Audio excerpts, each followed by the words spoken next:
প্রথমে আমি মেয়ে ভাবছিলাম আর কি, থাকার পরে অনেকে অনেক বাজে প্রস্তাব দেয়। ওই যে ভাইয়া, ওই যে আরেকটা ছেলে ছিল না, যে বললো যে আমারে সাহায্য করবে, আমার লোকে যে গেল, হ্যাঁ আমারে মানে মাঝ রাস্তায় অটোর ভিতরে আমারে জিগাই যে তুমি যে মেয়ে, আমি কিভাবে বিশ্বাস করবো, আমারে কি কোনোভাবে দেখানো যাবে?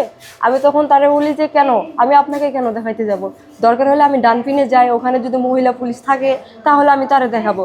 কয় হ্যাঁ সেটাই তো। তাই বলে উনি করছে কি, গাড়ি থেকে লাফ দিয়ে নেমে চলে গেছে। আমি পরে এটা পুলিশ আঙ্কেলের বলছি, আঙ্কেল বলতেছে তখন বললা না কেন? আমি তখন তো বলে না, আর যেভাবে গাড়ি থেকে লাফ দিয়ে চলে গেছে, ওরে ধরার মতো আমার কোনো ক্ষমতা ছিল না। তাহলে দেখেন, এত কিছু জানার পরেও ও কিভাবে এরকম মানে বলতে পারলো আমারে, বলেন? সে তোমাকে সাহায্য করতে চাইলো? হ্যাঁ। সাহায্য করতে চাই কি কুপ্রস্তাব দিছে? জি জি।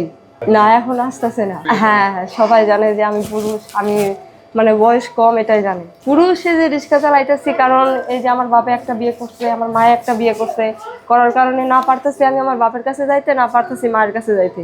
মায়ের কাছে গেলে আমার বাপে মন খারাপ করে, আমার বাপের কাছে গেলে আমার মায়ের মন খারাপ করে। তো আমি চাই না যে আমি দ্বিতীয়বার আমি বিয়ে শাদী কইরা আমার মেয়ের লাইফটা নষ্ট করি, যাতে আমার মেয়ে কোনো জায়গায় না যায় মুখ পায়।